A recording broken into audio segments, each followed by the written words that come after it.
Harry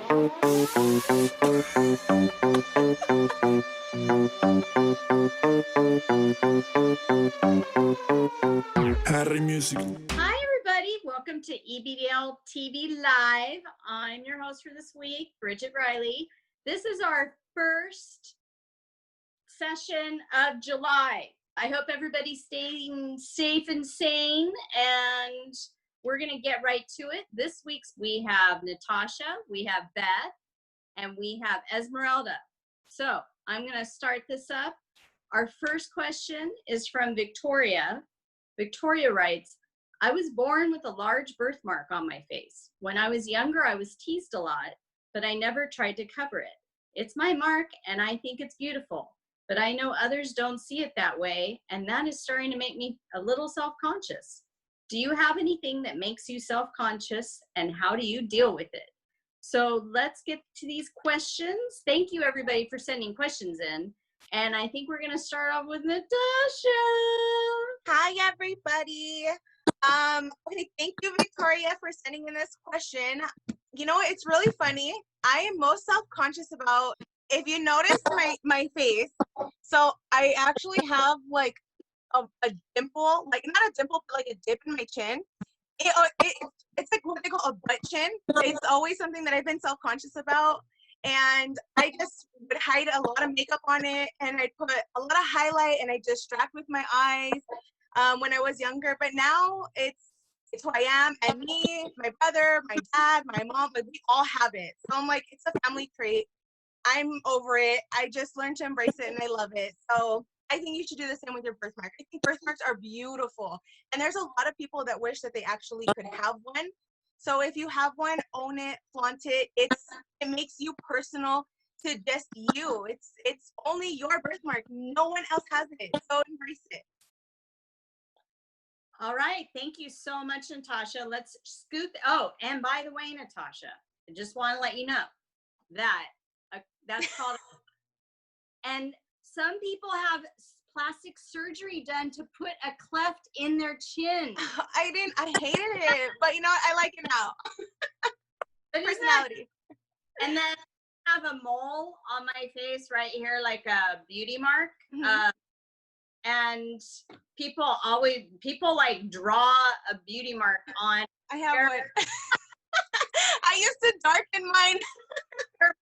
Actually is. I don't always remember to darken it, but it's there. It's been there since I was a little kid. And it was like something that people would point out to me when I was little. They would come and point at it and like freak out because I'm like a little kid, and some strangers walking up and pointing at my face and like touching me.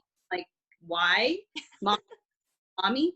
So all of our individual fun things you got to take and make it your own and own it. And I'm going to send the question over to Esmeralda. Yo, what's up, everybody? It's Esmeralda, aka Esmoney. We're back again with another episode. I'm excited to be here again. Can you repeat the question? Sorry. Yes. So it's Victoria. She has a large birthmark on her face. When she was younger, she was teased a lot. But now that she's getting older, she's starting to feel more self-conscious, and she wanted to know if you have anything that makes you self-conscious about yourself, and how do you deal with that? All right, Victoria, what's good? So let me tell you something. This is I've never really said this out loud to anybody. All of y'all are the first to know.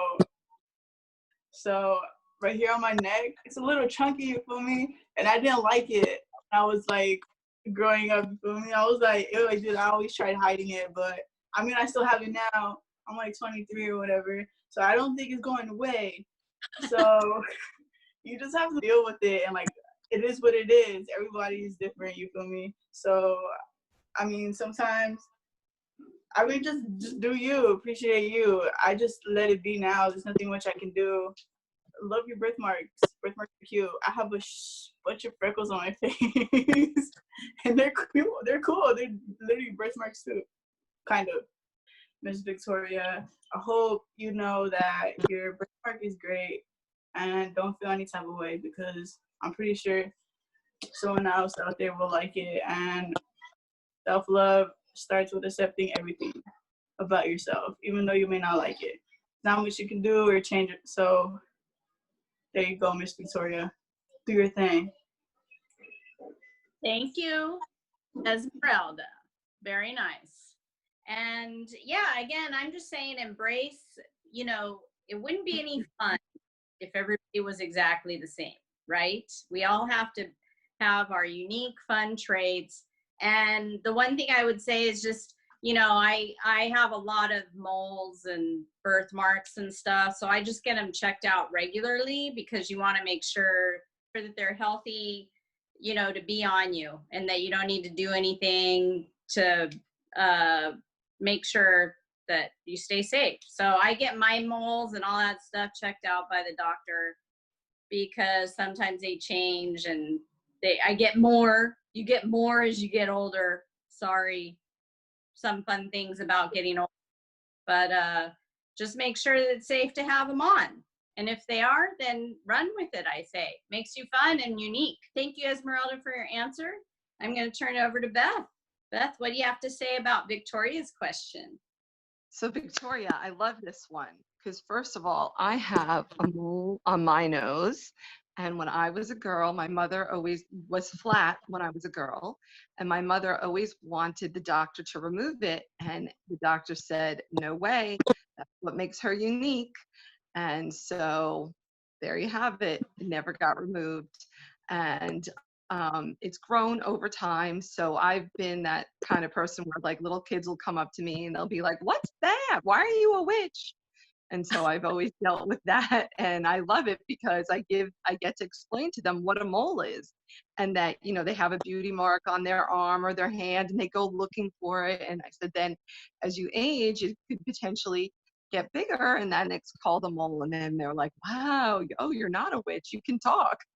So it's kind of fun. But also, if you are not following our EBDL fam, Natacia, at Loving My Dots, you should go follow her because she's amazing and speaks to this. She was born with a birth, you know, lots of big spots, and has had a journey over her life and has come to embrace and accept it, and is really a positive role model. I also have another condition called lymphedema, which gives me a very curvy shape, but makes me look very different from other people. So I kind of do that on my page called Curvey Girl Beth as well. I talk about body acceptance and really being, owning your uniqueness, because, you know, first you have to embrace it, then you have to accept it, and then you have to thrive on the fact that you're unique. And there's only one of you. For sure. Thank you so much, Beth. That was like, and that was great. And then there's also that really, she's a really popular model, and she has that skin condition where skin tone is different. Rennie, I think it's Rennie Harlow. I think that's her name. And, you know, she started going out on modeling jobs, and now she's like a top, like, asked for a model because she's so unique and recognizable, and she represents brands really well. I mean, your uniqueness is our superpower, really. And that makes people seek you out when you have like the personality and you have the intelligence, and you can work your uniqueness into the situation. People want that, you know, and it really makes everybody else feel more accepted. It's really great. So thank you for your questions. I'm going to go to our next question now. It's from Nathan. Nathan writes, my legs have always been on the smaller side, and it has been mentioned many times. I have tried so many things to bulk up and get some meat on my legs, but nothing has changed. How do I accept that my body is what it is? So let's start with Esmeralda. Esmeralda, what do you say about Nathan? All right, thank you, Bridget. So Nathan, you want to know how to accept your body for what it is. That's when the practice of all the different aspects that self-love includes. Because Self-love is accepting yourself. No, and the fact that you already know what it is because you've tried certain things and it hasn't changed. Like, that's when you have to sit down and like be really mindful about the situation that you're in. Sorry. Do it. I'm so sorry. I've just been interrupted. I'm in a meeting, dude. Oh, you're back? That's awesome. Our viewers are gonna love that. So sorry. We're doing this from home. We're trying. Please bear with us. You guys saw the video of the guy who was doing like a CNN report, and then his kid like walked in. Yeah. Yep. It's So life. Life at home. Take it away, as money. Go ahead. Okay. Back to Nathan, it is what it is, bro. Come on, dude. You already know this. So just live your greatest life and just don't pay too much attention to what you don't like. Pay attention to what you do like. And what you don't like, no one really noticed. You're the only one who really noticed these things. So appreciate you. Do you. Thank you, Nathan. Esmeralda. Yeah, definitely. I would say with Nathan, and I've been doing jump rope lately because, you know, we're all homebound. I'm still homebound, so I don't want to go to the gym, all that stuff. So I've been doing jump rope, and I actually watched a bunch of videos on how the jump rope can be good for your body, and it kills your calves, man. You do the jump rope and your calves are burning, and now my calves are getting bigger. I have puny little calves, Nathan. I'm not gonna lie. So I've been trying to bulk up my calves, and then I did the jump rope, and they are I am getting results because this has been my whole life. I've had tiny little calves, and I've done a lot of stuff, but this is the thing that really works. So you can also go online and just type in what body part that you want to firm up or work on or what have you, and it'll tell you. But I wanted something that was aerobic and that I could do at home. And a jump rope you can pretty much do anywhere. Now, I can't do any of the fun Dutch stuff, but, you know, maybe someday, right? Esmeralda and I will start doing some double Dutch. I like double Dutch. I used to do that when I was a kid. Right? So, but you can always work on things that you're not happy with, but you need to accept what you have and be grateful for it. You know, I think you need to appreciate what you have, but you can always move forward. You can always work to be a better you. And so with that, I'm going to push that to Natacia. Hey guys, Nathan. If it's something that you really want to change that's making you uncomfortable, if you want to change it sincerely for yourself, I would say to consult with someone in the in the fitness industry too, like not maybe a personal trainer that has more credentials than just training. You might want to get someone that's a nutritionist and a trainer because they're gonna, like Bridget said, they're gonna give you the workouts that are gonna target just your legs, because it's not necessarily just your calves in general. Imagine you have like these big old calves and then like tiny thighs. Like you need to have, like, it needs to be proportioned, you know. So or vice versa, you can't have like these ginormous legs and then like a tiny upper body, you know. I mean, you could, but you really want to balance yourself out, and you also don't want to like focus solely on one area and have it not be healthy. So if it's something you sincerely want to change for you, not because everyone is giving you bad feedback about it, but consult with someone if you want to. But if not, then it does take some time to get comfortable with something that people tease you about, and that's just inevitable. It's hard to get comfortable with the uncomfortable, and just looking at yourself and owning yourself. And if you feel okay, then let words from others bounce right off of you, and try not to let it get to you, because your calves and your legs and however you are as of right now, if that's how you choose to be, then you need to be happy with that. But if you're not, then change it, but only change it for yourself. So all of us have something. I had my chin thing. Esmeralda has her neck thing. And Bridget has her mole thing. Like, we all have, you know, Beth has her thing. We all have our things. So it's what makes us beautiful. Your legs are what make you you. But again, change it if you want to. If not, my biggest tip and takeaway for you is to consult with someone to see how you can change it in a healthy way. If not, just learn to tell yourself that you are awesome and you are handsome and you are awesome just the way you are. That's it. Thank you, Natasha. Yeah, totally. I think it's great to, like you said, find out, like with me, I have the tiny little calves. So I went online. I was like, how do I build up these tiny little calves? They're not going to get any bigger in quarantine.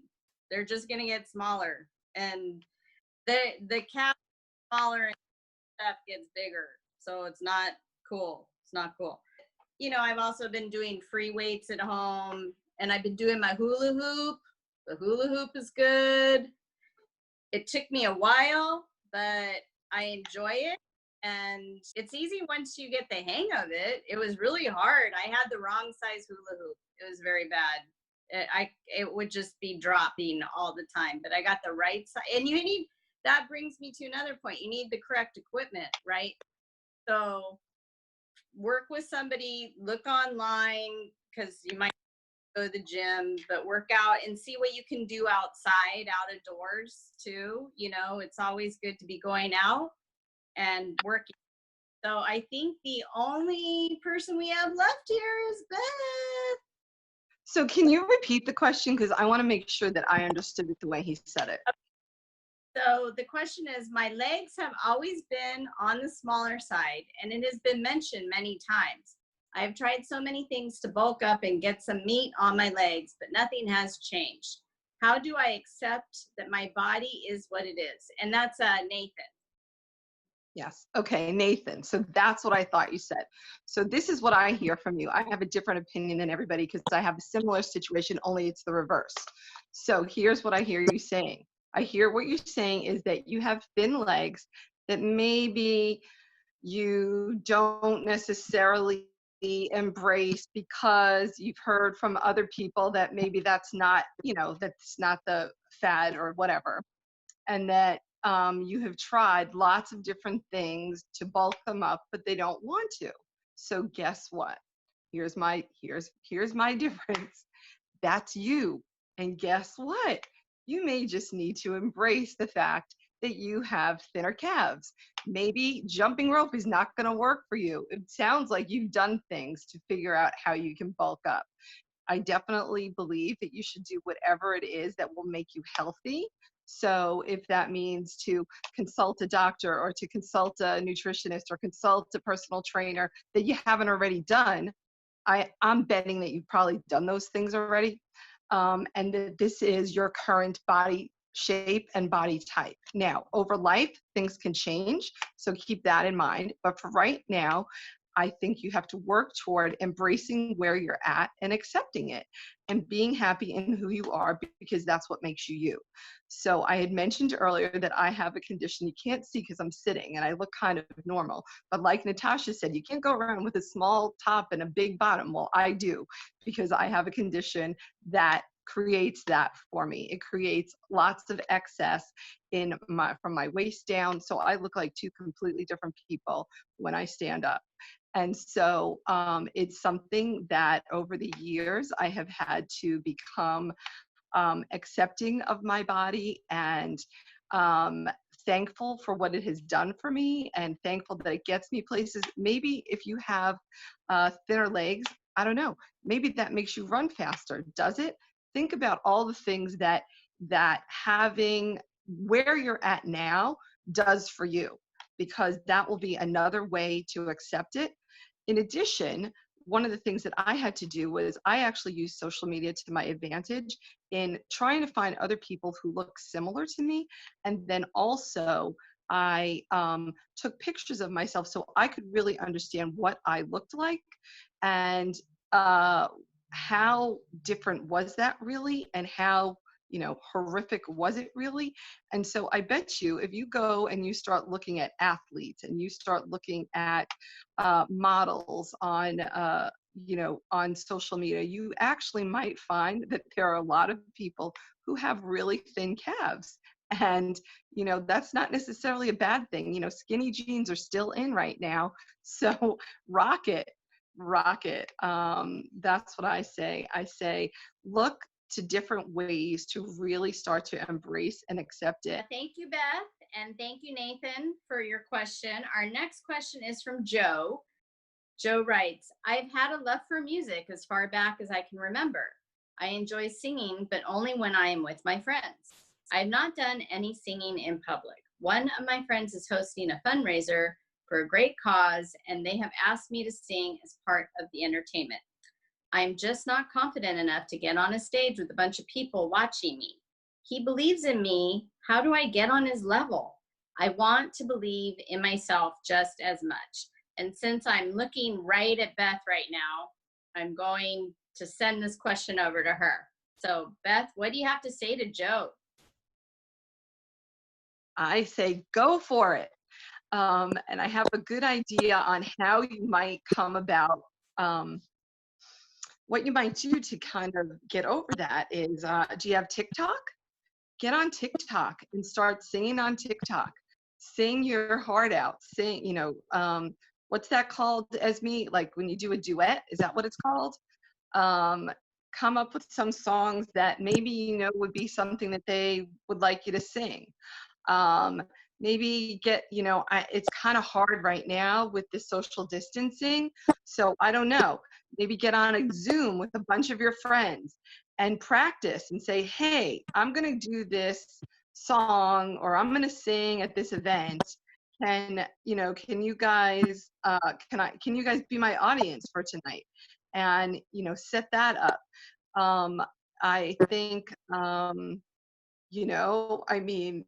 just get out of it. I don't know. Do you live in a house? Do you live in a neighborhood? Do you live in an apartment? You live in you live in an area or go to the park and start singing. People will listen, but will just, even if they don't start listening, if there are people around and, you're social distanced, you'll at least be getting the experience of singing in an environment that is not your shower, right? Where nobody's hearing you. And so I think there's lots of different ways that you could go about that. I don't know, is there virtual karaoke going on right now?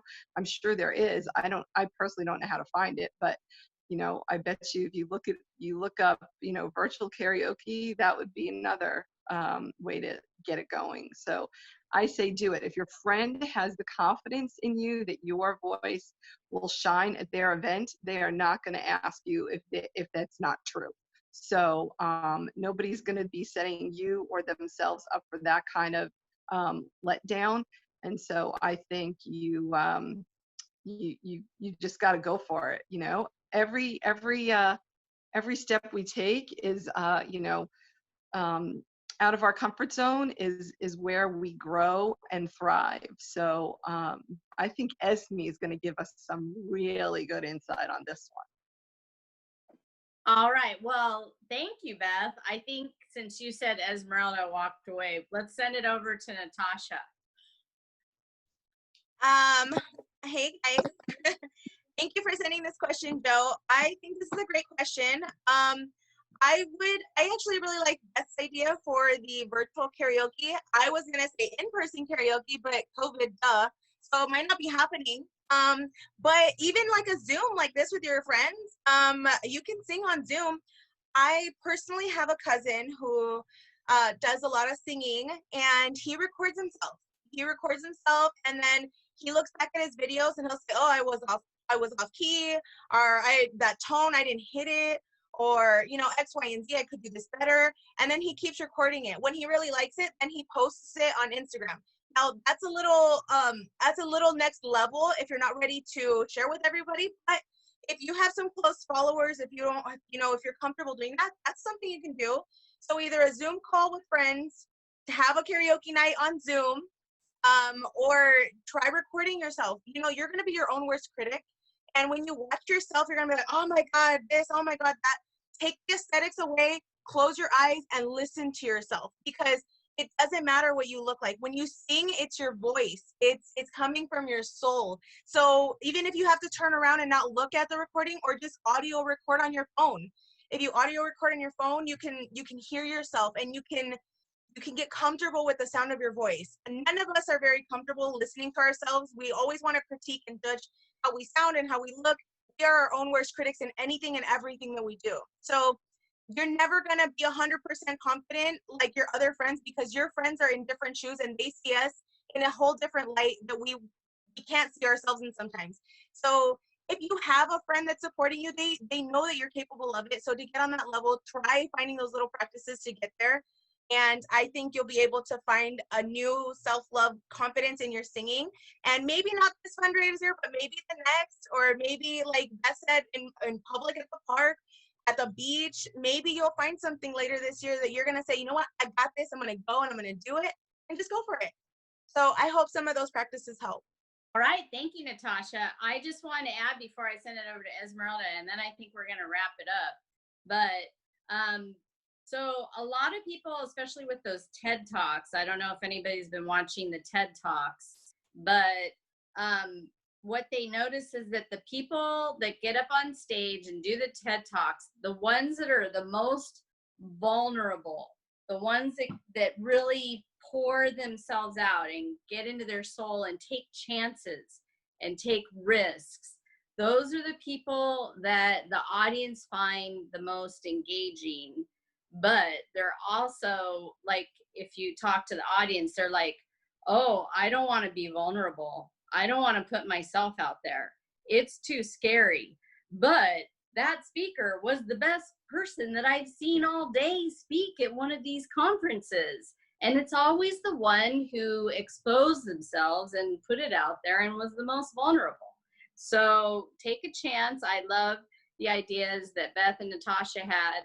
And also the part of practicing. So get out, do the videos, watch yourself on the videos.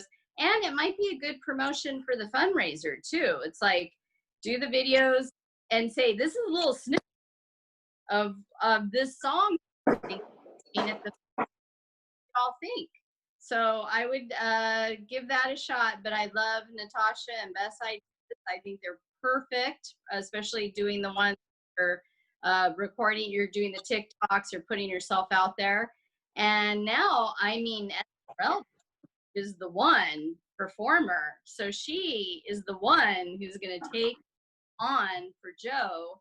And then I'm going to have Esmeralda wrap it. So Esmeralda, what do you have to say to Joe?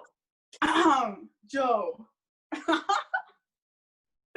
Dude, so first of all, Joe, I'm so happy that you enjoy making music, because I also enjoy making music.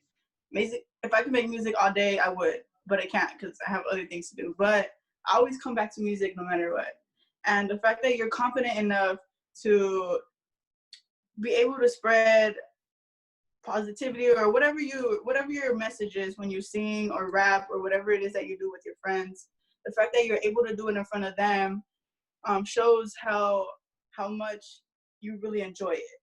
So one thing that I do, I'm a performer. I haven't performed recently because of COVID-19 situation, but one thing that I do whenever I'm gonna perform is I watch other performers.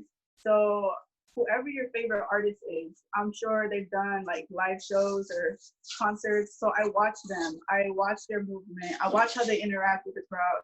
I watch what they say.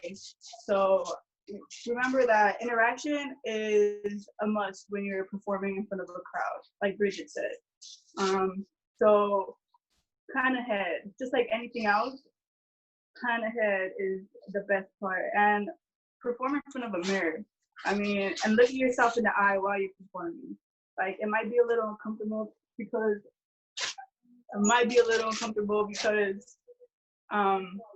it's weird looking at yourself and listening to yourself. At least that's how I felt at first. But eventually I was like, okay, I sound good. I like how I sound. This is cool.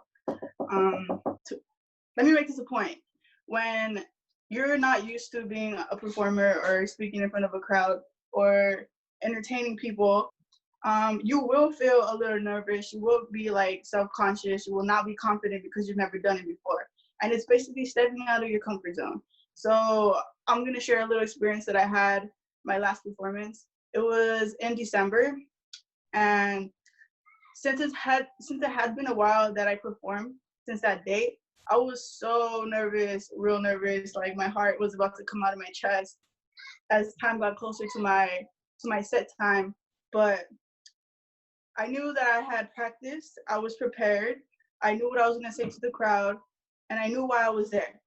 So as long as you're prepared and you know exactly what you're doing and you practice, you cannot mess up. Even if you do, because everything doesn't always go as planned, but even if you do mess up, nobody will know unless you make it obvious or you announce it.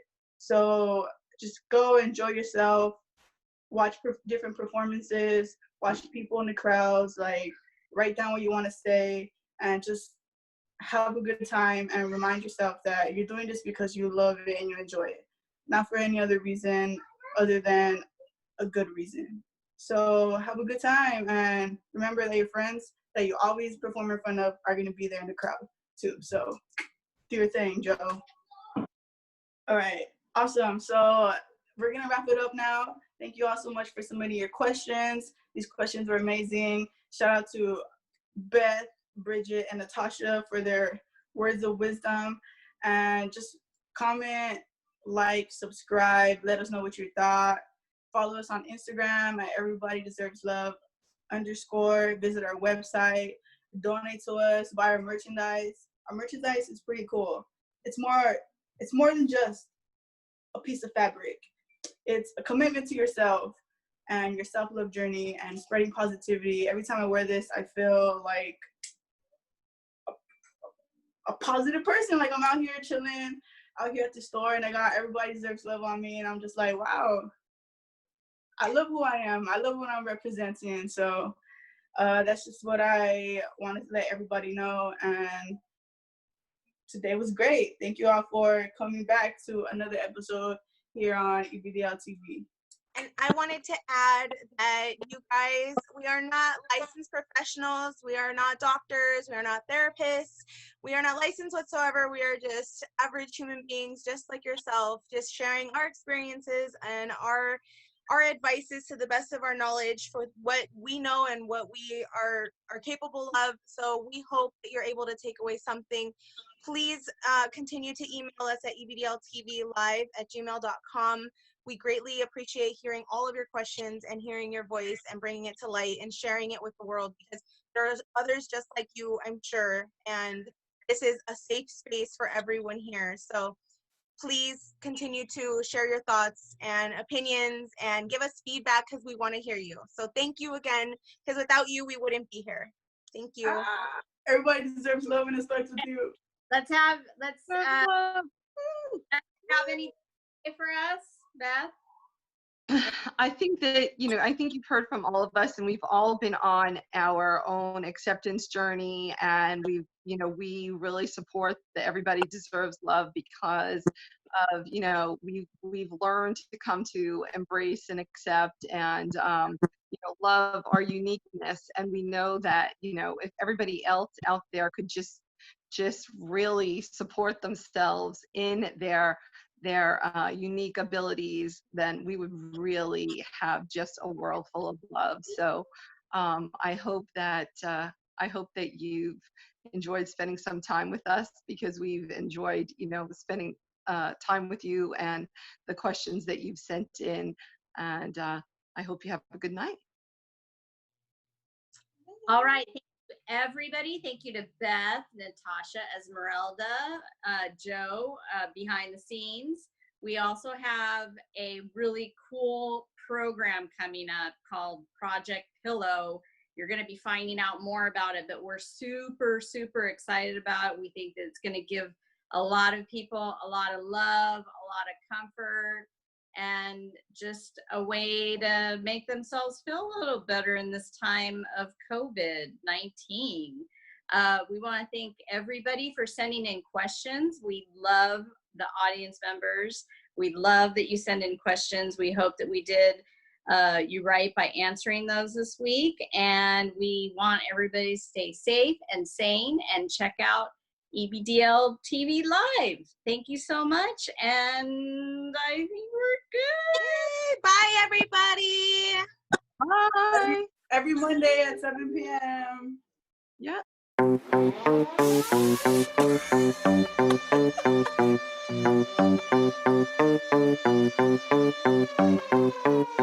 Harry Music.